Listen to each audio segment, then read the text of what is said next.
Hello ಎಲ್ರಿಗೂ ನಮಸ್ಕಾರ. Welcome back to Bhagya creation. ಯಾರ್ಯಾರಾಗೆ ನಮ್ಮ ಚಾನಲ್ ನೋಡ್ತಾ ಇದ್ದೀರಾ ದಯವಿಟ್ಟು ಸಬ್ಸ್ಕ್ರೈಬ್ ಮಾಡ್ಕೊಳ್ಳಿ. ನನ್ನ ವಿಡಿಯೋ ಇಷ್ಟ ಆದರೆ ಒಂದು ಲೈಕ್ ಕೊಡಿ. ನಾನಿವತ್ತು ರಾಗಿ ಮುದ್ದೆ ಮಾಡೋದನ್ನು ತೋರಿಸ್ತಾ ಇದ್ದೀನಿ. ಅಂದರೆ ತುಂಬಾ ಒಳ್ಳೆಯದು, ರಾಗಿ ಮುದ್ದೆ ತಿನ್ನಬೇಕು ಎಲ್ಲರೂ. ಇವಾಗಿನ ಇದರಲ್ಲಿ ಶುಗರು ಬಿ ಪಿ ಅಂತ ಎಲ್ಲ ಹಾಸ್ಪಿಟ್ಲುಗಳಲ್ಲಿ ಎಲ್ಲರೂ ರಾಗಿ ತಿನ್ನಿ, ರಾಗಿ ದೋಸೆ ತಿನ್ನಿ ಅಂತೆಲ್ಲ ಹೇಳ್ತಿರ್ತಾರೆ. ಹಾಗೆಯೇ ಮುದ್ದೆ ಮಾಡ್ಕೊಂಡು ತಿನ್ನೋದು ತುಂಬಾ ಒಳ್ಳೆಯದು. ಈಗ ಅದನ್ನು ಮಾಡೋದನ್ನು ತೋರಿಸ್ತಾ ಇದ್ದೀನಿ. ನಾನು ಫಸ್ಟಿಗೆ ಗ್ಯಾಸ್ ಹಚ್ಚಿ ಒಂದು ಬಾಣಲಿ ಇಟ್ಕೊಂಡು 2.5 ಗ್ಲಾಸಷ್ಟು ನೀರು ಹಾಕ್ಕೊಂಡಿದ್ದೀನಿ. ಒಂದು ಸ್ವಲ್ಪ ಉಪ್ಪನ್ನು ಹಾಕೋತಾ ಇದ್ದೀನಿ, ಏಕೆಂದರೆ ಮುದ್ದೆ ಗಂಟಾಗಬಾರ್ದು ಅನ್ನೋ ಕಾರಣಕ್ಕೆ ನಾನು ಇಲ್ಲಿ ಕಲ್ಲುಪ್ಪನ್ನು ಸ್ವಲ್ಪ ಹಾಕ್ಕೋತಾ ಇದ್ದೀನಿ. ಮತ್ತು ಈಗ ಇದಕ್ಕೆ ಸ್ವಲ್ಪ 1 ಸ್ಪೂನಷ್ಟು ರಾಗಿ ಹಿಟ್ಟನ್ನು ಹಾಕ್ಬಿಟ್ಟು ಸ್ವಲ್ಪ ಮಿಕ್ಸ್ ಮಾಡ್ಕೊಳ್ಳಿ. 1 ಸ್ಪೂನಲ್ಲಿ ಈ ರೀತಿ ಮಿಕ್ಸ್ ಮಾಡಿಕೊಂಡ್ರೆ ಗಂಟೇನೂ ಇರಲ್ಲ, ಆ ರೀತಿ ಚೆನ್ನಾಗಿ ಮಿಕ್ಸ್ ಆಗುತ್ತೆ. ಮತ್ತು ನಾವು ಇದರಲ್ಲಿ ರಾಗಿಯಲ್ಲಿ ತುಂಬಾ ವೆರೈಟಿ ಅಡುಗೆಗಳ್ನ ಮಾಡ್ಬೋದು. ಸ್ವೀಟಿಂದ ಹಿಡಿದು ಚಪಾತಿ, ದೋಸೆ ಈ ರೀತಿ. ಅಂದರೆ ಕೆಲವ್ರಿಗೆ ತುಂಬ ವಯಸ್ಸಾಗಿರುತ್ತೆ, ಈ ರೊಟ್ಟಿ ದೋಸೆ ಇದೆಲ್ಲ ತಿನ್ನೋದಕ್ಕೆ ಆಗೋದಿಲ್ಲ, ಯಾಕೆಂದರೆ ಅಲ್ಲಿರಲ್ಲ. ಆವಾಗ ಈ ರೀತಿ ಮುದ್ದೆ ಮಾಡಿಕೊಟ್ರೆ ಅವರು ನುಂಗೋದಕ್ಕೆ ತುಂಬಾ ಈಸಿಯಾಗಿ ಆಗುತ್ತೆ. ಹಾಗಾಗಿ ನೋಡಿ, ಚೆನ್ನಾಗಿ ಈ ರೀತಿ ನೀರು ಕುದಿಬೇಕು. ಈ ರೀತಿ ನೀರು ಕುದಿಯುವಾಗ ನಾವು ರಾಗಿ ಹಿಟ್ಟನ್ನ ಇಲ್ಲಿ ಹಾಕ್ಕೋಬೇಕಾಗುತ್ತೆ. ನಾನಿಲ್ಲಿ 1.5 ಕಪ್ಪಷ್ಟು, ಅಂದರೆ ಒಂದು ಮೀಡಿಯಮ್ ಬೌಲಲ್ಲಿ ಹಾಕಿದ್ದೀನಿ. ಮತ್ತು ಇವಾಗ ಇನ್ನೂ ಒಂದು ಅರ್ಧ ಕಪ್ಪು ಹಾಕ್ಕೋತಾ ಇದ್ದೀನಿ. ಅಂದರೆ ಮುದ್ದೆ ಸ್ವಲ್ಪ ತೀರ ತೆಳುವು ಬೇಡ, ಒಂದು ಮೀಡಿಯಮಲ್ಲಿರಲಿ ಅನ್ನೋ ಕಾರಣಕ್ಕೆ. ನಿಮಗೆ ಇನ್ನೂ ತುಂಬ ತೆಳುವಾಗಿ ಮುದ್ದೆ ಮಾಡಬೇಕು ಅಂತಂದಾಗ ನೀವು 2.5 ಗ್ಲಾಸ್ ನೀರು ಹಾಕಿದ್ದೀನಲ್ವ, ನೀವು 2 ಬೌಲಷ್ಟು ರಾಗಿ ಹಿಟ್ಟು ಹಾಕಿದ್ರೆ ತುಂಬ ತೆಳುವಿಗೆ ತುಂಬ ಚೆನ್ನಾಗಿ ಬರುತ್ತೆ. ಇದು ಕರೆಕ್ಟ್ ಹದ ಇದೆ ಇಲ್ಲ ಅಂತ ಅಲ್ಲ. ಕೆಲವ್ರಿಗೆ ತುಂಬ ತೆಳುವು ಮುದ್ದೆ ಇರಬೇಕಾಗುತ್ತೆ, ಅಂಥವರು ಅಷ್ಟು ಇಷ್ಟಪಡ್ತಾರೆ. ಕೆಲವರು ತುಂಬ ಗಟ್ಟಿ ಬೇಕು ಅಂತ ಹೇಳ್ತಾರೆ. ಅದ್ರ ಬದಲು ಒಂದು ಮೀಡಿಯಮ್ಮಲ್ಲಿ ನಾನು ಮಾಡ್ತಾಯಿದ್ದೀನಿ. ಅಂದರೆ ತುಂಬ ತೆಳುವೂ ಇಲ್ಲ, ತುಂಬ ಗಟ್ಟಿನೂ ಇಲ್ಲ, ಮೀಡಿಯಮ್ ಆಗಿರುತ್ತೆ. ತಿನ್ನೋದಕ್ಕೂ ಅಷ್ಟೇ ತುಂಬ ಚೆನ್ನಾಗಿರುತ್ತೆ. ಇವಾಗ ನೋಡಿ, ಅದನ್ನು 1 ಸ್ಪೂನಲ್ಲಿ ಸ್ವಲ್ಪ ಹಿಟ್ಟನ್ನು ನೀರಲ್ಲಿ ಮುಳುಗಿಸ್ಕೊಂಡು ಬೇಯಿಸಬೇಕು. ಏಕೆಂದರೆ ನಾವು ಹಿಟ್ಟನ್ನು ಬೇಯಿಸುವಾಗ ಒಂದು ಮೀಡಿಯಮ್ ಉರಿಲಿ ಗ್ಯಾಸ್ನ ಇಟ್ಕೋಬೇಕಾಗುತ್ತೆ. ಯಾಕೆಂದರೆ ತುಂಬ ಉರಿ ಇಟ್ಕೊಂಡು ಚೆನ್ನಾಗಿ ಬೇಯಿಸಿದ್ರೂ ಬೇಯೋಲ್ಲ, ಕೆಳಗಡೆ ತಳ ಸೀದೋಗ್ಬಿಡುತ್ತೆ. ಮತ್ತು ಮುದ್ದೆ ಬೇಯುವಾಗ ಕೆಳಗಡೆ ಸ್ವಲ್ಪ ನೀರಿನಂಶ ಇರಬೇಕು, ಈ ರೀತಿ ಮೇಲ್ಗಡೆನೂ ನೀರಿನಂಶ ಇರಬೇಕು. ಸೆಂಟ್ರಲ್ಲಿ ಹಬೇಲಿ ಚೆನ್ನಾಗಿ ಇಟ್ಟು ಬೇಯಬೇಕು, ಆವಾಗ ನಮಗೆ ಮುದ್ದೆ ಚೆನ್ನಾಗಿ ಬರುತ್ತೆ. ಮತ್ತು ಇದನ್ನು ಬೇಯಿಸೋದ್ರಿಂದನೂ ಅಷ್ಟೇ, ನೀಟಾಗಿ ಬೇಯಿಸ್ಕೊಳ್ಳೋದ್ರಿಂದನೇ ಮುದ್ದೆ ಚೆನ್ನಾಗಾಗೋದು. ನಾವು ಹೆಂಗೆ ಬೇಕೋ ಹಂಗೆ ಹಿಟ್ಟು ಹಾಕಿದ ತಕ್ಷಣ ತಿರುಗಿ ಬಿಡೋದು, ಆವಾಗ ಮುದ್ದೆ ಬೆಂದಿರಲ್ಲ, ಹಸಿ ಹಸಿಯಾಗಿರುತ್ತೆ. ಮತ್ತು ಕೈಗೆಲ್ಲ ಅಂಟೋದು, ಮತ್ತು ತಿಂದ್ರೂ ಅಷ್ಟೇ ನಮಗೆ ಅಂದರೆ ಹೊಟ್ಟೆ ಪ್ರಾಬ್ಲಮ್ ಆಗಿಬಿಡುತ್ತೆ. ರೂಢಿ ಇರಲ್ಲ ಕೆಲವ್ರಿಗೆ, ನೀಟಾಗಿ ಮಾಡಿಕೊಟ್ಟಿಲ್ಲ ಅಂದರೆ ಲೂಸ್ ಮೋಷನ್ ಆಗೋ ಚಾನ್ಸಸ್ಸು ಇರುತ್ತೆ. ನಾವು ಮುದ್ದೆ ನೀಟಾಗಿ ಮಾಡಿಕೊಂಡು ತಿನ್ನಬೇಕಾಗುತ್ತೆ. ನೋಡಿ, ಇವಾಗ ನಾನಿಲ್ಲಿ ಒಂದು ಮೀಡಿಯಮ್ ಉರಿಲಿ 5ರಿಂದ 10 ನಿಮಿಷದವರೆಗೂ ಬೇಯಿಸ್ಕೊಂಡಿದ್ದೀನಿ. ನೋಡಿ, ಈ ರೀತಿ ಬೇಯಿಸ್ಕೊಂಡ್ರೆ ಮುದ್ದೆ ಚೆನ್ನಾಗಿ ಬರುತ್ತೆ. ಮತ್ತು ಕೈಗೂ ಅಂಟಲ್ಲ, ಚೆನ್ನಾಗಿ ಬೆಂದಿರುತ್ತೆ, ತಳನೂ ಸೀಯಲ್ಲ. ಈ ರೀತಿ ಮಾಡ್ಕೋಬೇಕು. ಒಂದು ಮರದ ಸ್ಪೂನ್ ತಗೊಂಡು ನೀವು ಈ ರೀತಿ ತಿರುಗ್ಕೊಳ್ಳೋದಾದರೆ ತುಂಬಾ ಚೆನ್ನಾಗಿ ಬರುತ್ತೆ. ಅಂದರೆ ಮಾಮೂಲಿ ಸ್ಟೀಲಿಂದ್ರಲ್ಲೂ ಎಲ್ಲ ಮಾಡ್ಕೋಬೋದು, ಬಟ್ ಮರದಾದರೆ ನೀಟಾಗಿ ತಿರುಗೋದಕ್ಕೆ ನಮಗೆ ಚೆನ್ನಾಗಿ ಗ್ರಿಪ್ಪು ಸಿಗುತ್ತೆ. ಮತ್ತು ಮುದ್ದೆನೂ ಅಷ್ಟೇ ಚೆನ್ನಾಗಿ ಸಣ್ಣ ಸಣ್ಣ ಗಂಟೆಲ್ಲನ ಚೆನ್ನಾಗಿ ಸ್ಮ್ಯಾಶ್ ಆಗುತ್ತೆ.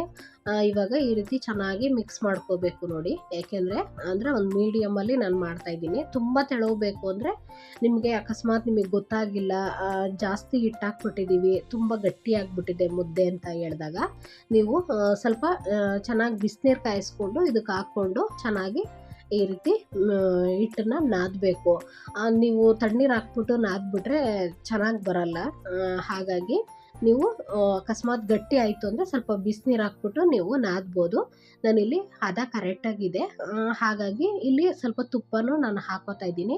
ನಿಮಗೆ ಬೇಕು ಅಂದರೆ ತುಪ್ಪ ಹಾಕ್ಕೊಳ್ಳಿ. ಈಗ ಕೆಲವು ಮಕ್ಕಳು ತುಪ್ಪ ಬೆಣ್ಣೆ ಏನು ತಿನ್ನಲ್ಲ, ಅಂಥವ್ರಿಗೆ ಇಷ್ಟ ಆಗಲ್ಲ. ಕೆಲವು ಮುದ್ದೆನೂ ತಿನ್ನಲ್ಲ ಮಕ್ಕಳುಗಳು. ಈ ರೀತಿ ಸ್ವಲ್ಪ ಉಪ್ಪೆಲ್ಲ ಹಾಕಿರ್ತೀವಲ್ವ, ಸ್ವಲ್ಪ ತುಪ್ಪ ಹಾಕಿ ತಿರುಗ್ಬಿಟ್ಟು 1 ಸ್ಪೂನ್ಗೆ ಕೊಟ್ಟರೆ ಮಕ್ಕಳು ಚೆನ್ನಾಗಿ ತಿನ್ಕೋತಾರೆ. ಚಿಕ್ಕ ಮಕ್ಕಳಿಗೆಲ್ಲ ಈ ರೀತಿ ರೂಢಿ ಮಾಡ್ಬೋದು. ಮುದ್ದೆ ತಿನ್ನೋದಕ್ಕೆ. ಕೆಲವು ಏಕೆಂದರೆ ನಾವು ಚಿಕ್ಕದ್ರಿಂದ ನಾವು ರೂಢಿ ಮಾಡಿಲ್ಲ ಅಂದರೆ ದೊಡ್ಡವರಾದ್ಮೇಲೆ ಅವ್ರು ಮುದ್ದೆನೇ ತಿನ್ನಲ್ಲ. ಹಾಗಾಗಿ ಈ ರೀತಿ ತುಪ್ಪ ಹಾಕಿ ಕೊಟ್ಟರೆ ಟೇಸ್ಟು ತುಂಬ ಚೆನ್ನಾಗಿ ಬರುತ್ತೆ.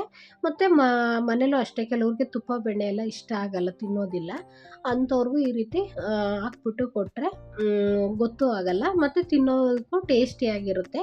ಅಷ್ಟೇ ರುಚಿಯಾಗೂ ಇರುತ್ತೆ ಮತ್ತು ಸ್ಮೆಲ್ಲು ಅಷ್ಟೇ, ಮುದ್ದೆ ಸ್ಮೆಲ್ಲೇ ಅಷ್ಟು ಚೆನ್ನಾಗಿ ಬರ್ತಾ ಇರುತ್ತೆ. ನೋಡಿ ಬೇಕಾದ್ರೆ ಒಂದು ಸಲ ಮಾಡಿ, ತುಂಬ ಚೆನ್ನಾಗಿ ಬರುತ್ತೆ. ಚೆನ್ನಾಗಿ ನಾದಬೇಕು, ನಾವು ಚೆನ್ನಾಗಿ ನಾದಿದಷ್ಟು ಮುದ್ದೆ ಚೆನ್ನಾಗಿ ಬರುತ್ತೆ. ಇವಾಗ ನೋಡಿ ನಾವು ಫಸ್ಟಿಗೆ ಒಂದು ಮೀಡಿಯಮ್ ಫ್ಲೇಮಲ್ಲಿ ಇಟ್ಕೊಂಡು ಚೆನ್ನಾಗಿ ಬೇಯಿಸ್ಕೊಂಡು ಫುಲ್ಲು ಸ್ಲಿಮ್ ಮಾಡಿಕೊಂಡು ಗ್ಯಾಸನ್ನು ನಾವು ಈ ರೀತಿ ಚೆನ್ನಾಗಿ ಮಿಕ್ಸ್ ಮಾಡ್ಕೋಬೇಕು. ಹಿಟ್ಟನ್ನು ನಾದಬೇಕು. ಏಕೆಂದರೆ ಜಾಸ್ತಿ ಉರಿ ಮಾಡಿಬಿಟ್ಟು ಇಲ್ಲ ಒಂದು ಮೀಡಿಯಮ್ ಉರಿಲೋ ಮಾಡಿಬಿಟ್ಟು ನಾವು ತಿರುವ್ತಾ ಇದ್ದರೆ ಮುದ್ದೆ ಸೀದೋಗ್ಬಿಡುತ್ತೆ. ಹಾಗಾಗಿ ಫುಲ್ಲು ಕಡಿಮೆ ಮಾಡಿಕೊಂಡು ಲಾಸ್ಟಿಗೆ ಚೆನ್ನಾಗಿ ಬೆಂದಿರುತ್ತಲ್ವ, ಸ್ವಲ್ಪ ಗ್ಯಾಸ್ ಮೇಲೆ ಫುಲ್ ಕಡಿಮೆ ಇಟ್ಕೊಂಡು ಈ ರೀತಿ ತಿರುಗಬೇಕು. ಆವಾಗ ಚೆನ್ನಾಗಿ ಬರುತ್ತೆ. ನೋಡಿ ಎಷ್ಟು ಚೆನ್ನಾಗಿ ಬಂದಿದೆ, ಕೈಗೂ ಅಂಟಲ್ಲ. ಯಾಕೆಂದರೆ ತುಪ್ಪನೂ ಹಾಕಿರ್ತೀವಿ. ನಿಮ್ಗೆ ತುಪ್ಪ ಇಲ್ಲ ಅಂದರೆ ಸ್ವಲ್ಪ ಬೇಕಾದ್ರೆ ಬೇಕು ಅಂದರೆ ಎಣ್ಣೆ ಹಾಕ್ಕೋಬೋದು, ಇಲ್ಲಾಂದರೆ ನೀವು ಹಾಗೆ ಬೇಕಾದರೂ ಮಾಡ್ಕೋಬೋದು. ತಿನ್ನೋದಕ್ಕೆ ಚೆನ್ನಾಗಿರಲಿ ಅಂತ ನಾನು ತುಪ್ಪ ಇಲ್ಲಿ ಯೂಸ್ ಮಾಡಿದ್ದೀನಿ. ನೀವು ಒಂದು ಬೌಲಿಗೆ ನೀರು ತಗೊಂಡು ಈ ರೀತಿ ಮಣೆಯಲ್ಲಿ ಅಥವಾ ಪ್ಲೇಟಲ್ಲಿ ನೀವು ಈ ರೀತಿ ಮುದ್ದೆನ ನೋಡಿ ಈ ರೀತಿ ಚೆನ್ನಾಗಿ ನಾದಬೇಕು. ಮಣೆಲಾಗಲಿ ಇದರಲ್ಲಾಗಲಿ ಈ ರೀತಿ ನಾದ್ಬಿಟ್ಟು ನಾವು ಕಟ್ಟಿದ್ರೆ ನಯಸ್ಸಿಗೆ ನೀಟಾಗಿ ಬರುತ್ತೆ. ಈ ಮುದ್ದೆ ಒಂಥರ ಒಡಕ ಎಲ್ಲ ಇರುತ್ತೆ, ಅದು ನೋಡಿದ್ರೆ ಬೇಜಾರಾಗಿಬಿಡುತ್ತೆ ಕೆಲವ್ರಿಗೆ. ನಯಸ್ಸಾಗಿರಬೇಕು ಮುದ್ದೆ ಅಂದರೆ. ನೋಡಿ ಎಷ್ಟು ಸಾಫ್ಟಾಗಿದೆ ಗೊತ್ತಾ, ಬೆಣ್ಣೆ ಥರ ಇದೆ ಮುದ್ದೆ ಅಂತೂ. ತಿನ್ನೋದಕ್ಕೆ ಬಿಸಿ ಬಿಸಿ ಮುದ್ದೆ, ಬಸ್ಸಾರು ಇಲ್ಲ ಚಿಕನ್ ಸಾರು ಇಂಥವಕ್ಕೆಲ್ಲ ಈ ರೀತಿ ಮಾಡಿಕೊಂಡ್ರೆ ಎಷ್ಟು ಟೇಸ್ಟಿಯಾಗಿರುತ್ತೆ ಗೊತ್ತಾ. ನೋಡಿ ಈ ರೀತಿ ಸ್ವಲ್ಪ ನೀರು ಹಾಕ್ಕೊಂಡು, ಇಲ್ಲ ನಿಮ್ಗೆ ಈ ರೀತಿ ಮಣೇಲಿ ಏನು ಕಟ್ಟಕ್ಕೆ ಬರಲ್ಲ ಅಂದರೆ ಕವರ್ಗೆ ಸ್ವಲ್ಪ ಎಣ್ಣೆ ಹಾಕ್ಕೊಂಡು ಕಟ್ತಾರೆ, ಚೆನ್ನಾಗಿ ನಾದ್ಬಿಟ್ಟು ಕಟ್ಟುತ್ತಾರೆ. ಹಾಕಬೇಕಾದ್ರೂ ಮಾಡ್ಕೋಬೋದು. ಈ ರೀತಿ ಸಿಂಪಲ್ಲಾಗಿ, ಅಂದರೆ ನನಗೆ ಪ್ಲೇಟಲ್ಲೆಲ್ಲ ಕಟ್ಟಕ್ಕೆ ಬರಲ್ಲ, ಈ ರೀತಿ ಮಣೇಲಿ ಮಾತ್ರ ನಾನು ಕಟ್ಟಕ್ಕೆ ಬರೋದು. ನಾನು ಯಾವಾಗಲೂ ಅಷ್ಟೇ, ಒಂದು ಮುದ್ದೆ ಆದರೂ ಅಷ್ಟೇ ಈ ರೀತಿ ಮಣೇಲೇ ನಾನು ಕಟ್ಟೋದು, ಪ್ಲೇಟಲ್ಲಿ ನನಗೆ ಬರಲ್ಲ. ಕೆಲವರು ಪ್ಲೇಟಲ್ಲಿ ಎಷ್ಟು ಚೆನ್ನಾಗಿ ಕಟ್ತಾರೆ, ಬಟ್ ನಾನು ನೋಡ್ಕೋತೀನಿ, ಬಟ್ ಅದನ್ನು ನನಗೆ ಕೈ ಆಡ್ಸೋಕ್ಕೆ ಬರಲ್ಲ. ಈ ರೀತಿ ಮಣೇಲಾದರೆ ನನಗೆ ಈ ರೀತಿ ಚೆನ್ನಾಗಿ ಬರುತ್ತೆ. ನೋಡಿ ಎಷ್ಟು ನೀಟಾಗಿ ಬಂದಿದೆ. ಅಂದರೆ ನಾನಿಲ್ಲಿ ಒಂದು 2ರಿಂದ 3 ಮುದ್ದೆ ಸ್ವಲ್ಪ ದಪ್ಪ ಮಾಡಿದ್ದೀನಿ, 2 ಮೀಡಿಯಮ್ ಸೈಜಲ್ಲಿ ಮಾಡಿದ್ದೀನಿ. ಇದು ಮಾಡಿದ್ರೆ ನಿಮಗೆ ಒಂದು 6 ಮುದ್ದೆ ಅಷ್ಟು ಬೇಕಾದ್ರೂ ಆಗುತ್ತೆ. ನಾನು ಬಸ್ಸಾರು ಮಾಡಿದ್ದೆ, ಹಾಗಾಗಿ ನೋಡಿ ಎಷ್ಟು ಸಾಫ್ಟಾಗಿದೆ ಮುದ್ದೆ ಇಟ್ಟಿದ್ದೆ, ಎಷ್ಟು ಚೆನ್ನಾಗಿ ಬಂದಿದೆ. ಹಾಗೇ ತಿನ್ಬೋದು. ಈ ರೀತಿ ಒಮ್ಮೆ ಟ್ರೈ ಮಾಡಿ, ತುಂಬ ಚೆನ್ನಾಗಿ ಸಾಫ್ಟಾಗಿ ಬರುತ್ತೆ. ನಿಮ್ಗೊಂದು ಸಲ ಮಾಡಿಕೊಂಡ್ರೆ ನಿಮ್ಗೆ ಇಷ್ಟ ಆಗುತ್ತೆ, ತಿನ್ನಬೇಕು ಅಂತ ಅನಿಸುತ್ತೆ. ಬಸ್ಸಾರು ಚಿಕನ್ ಸಾರಿಗೆಲ್ಲ ತುಂಬಾ ಚೆನ್ನಾಗಿರುತ್ತೆ. ಜಾಸ್ತಿ ಮುದ್ದೆ ಹಳ್ಳಿ ಕಡೆ ಇಷ್ಟಪಡ್ತಾರೆ. ಹೀಗೆ ನಮ್ಮ ಚಾನಲ್ನ ಸಪೋರ್ಟ್ ಮಾಡಿ, ಸಬ್ಸ್ಕ್ರೈಬ್ ಮಾಡ್ಕೊಳ್ಳಿ. ದಯವಿಟ್ಟು ಸಬ್ಸ್ಕ್ರೈಬ್ ಮಾಡ್ಕೊಂಡು ನೋಡಿ. ಹೀಗೆ ಸಪೋರ್ಟ್ ಮಾಡಿ, ಸಬ್ಸ್ಕ್ರೈಬ್ ಮಾಡ್ಕೊಳ್ಳಿ, ಶೇರ್ ಮಾಡಿ, ಕಮೆಂಟ್ ಮಾಡಿ. Thank you for watching.